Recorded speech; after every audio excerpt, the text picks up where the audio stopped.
Don't hit anything. Make good choices.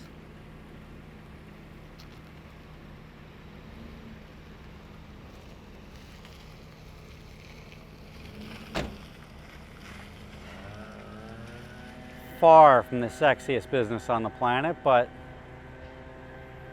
that's the one that people don't want to get into. You make a lot of money moving garbage too.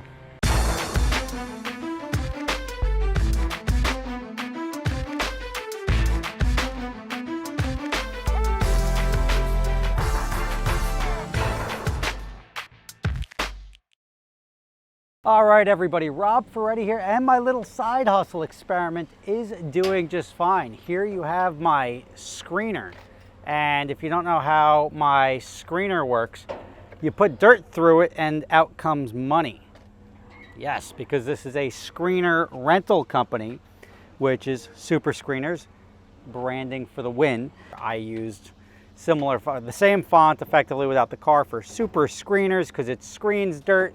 For those of you who need details as to how this works, you pour dirt over the top of it from that side. The debris and the rocks run off this. This screener is vibrating and you get nice, fresh, clean material underneath. But there's 100 different reasons that people want clean fill on their property. And one of the biggest issues is when you're doing it, to take your not screened fill off property and have it screened and bring it back is very expensive versus bringing that process to your house. Especially if you're paying to remove your dirt and paying to bring in new screened dirt. That's probably the most expensive way to do it. This solves that problem. So solving a problem, making it convenient, making it available. If you build it, they will come. Effectively was the premise behind this business, is if I needed this, other people also need this as well. I happened to be in the situation where I needed one, and I was like, oh, you know what? I need to use one, and I can't find one to rent. So, and there's no real companies out there just offering screening services, at least not locally. So the same way we started the rental company for Gotham, like we just saw a demand and we went out and started a company to fill that demand. And that's where I'm at now, 4 months in.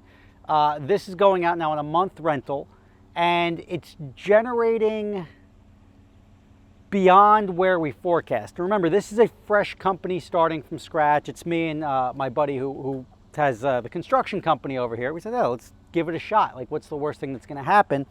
And this screener here has generated more income than probably my C8 Corvette this summer. And the C8 Corvette's a popular car. And now you start doing the math there and you're like, oh, okay, I didn't have to buy a C8 Corvette. I don't have the commercial liability of renting out a 500 horsepower Corvette to people. This is a dirt screener, and this cost like a fifth of what the Corvette cost. It's not going to lose value like the Corvette when it gets used, even when you start to see it's getting a little beat up top there.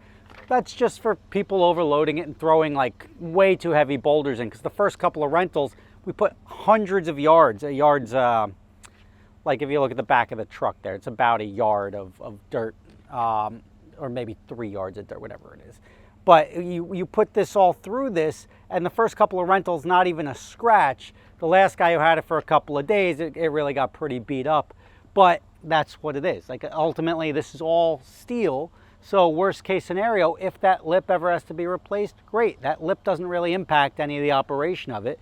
But a couple of months in, it's generating revenue. It's well above forecast. And surprisingly, it's not, and I've had people send me like pictures seeing it go up the highway because they recognize the font, but it's not being generated from me. Like it's not, hey, my audience just happens to need dirt screening.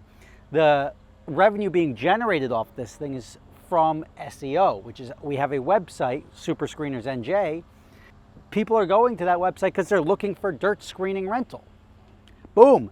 There's a business, and now I'm able to generate money. Now, is this going to retire me? Not with one machine. If it scales, who knows? We'll see what happens.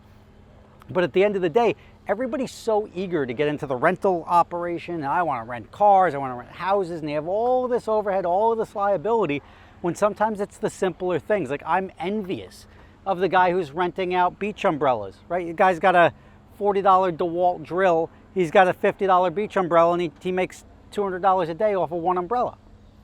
like a couple hours a piece, 50 bucks per person. You get a tip for screwing it into the ground for him. And I'm like, wow, that guy's paying for his umbrella every single day, and he has that umbrella for years. So like, if you start to think about stuff like that, that's a significantly better business than a guy hustling to rent cars. That business, as long as you can get the real estate and operate it legally, is something that's scalable and obviously generates bucket loads of cash with no overhead. Now this, me and the other guy bought together. So we own it in cash. There's no interest expense. There's no overhead to this. This was purely a flyer that we're going to be like, let's try it out. I need one. You've been in situations where you need one. We now have two screeners. We have this one and we have a much larger screener. This one goes for 500 bucks a day. The other one goes for $2,000 a day. The other one would be more suitable for the bigger boulders and everything, for whatever obviously didn't go through the screen, but for whatever they dropped on the top and went down. But it's pretty easy. It's a come pick it up, or if you need delivery, we got Gavin hiding over there in the corner. He'll come pick it up and deliver it for you. So this one's going to Queens now for the month, and there is your little update. Obviously, there's really not much to report on this. It should have been sprayed down after the last use. They didn't, but they put a couple 100 yards of dirt through this in their own 3-day use. But that's what they're paying for, right? So there's your little update. Business is doing well. It's ahead of forecast. Don't always think that you need to go big and get a Ferrari or get something exotic or something to rent out. There is plenty of demand for lots of other stuff. So identify, especially in your area. Like if you live in Oklahoma, don't look to start a Ferrari rental business. Look to see what people need that it doesn't make sense to buy. Even scaffolding, right? Scaffolding is not expensive, but everybody needs scaffolding once in a while. But why are they going to go spend $600 and store it and it's bulky and everything like that? If you could just bring it to them when they need it, now your $1,000 in scaffolding will go out for $150 a day. That guy will happily pay $150, don't have to deal with it. Comes in, goes out, makes you money. Now you have a business. Rob Ferretti, thanks for watching. There's your update on the screener, and I will see you next time.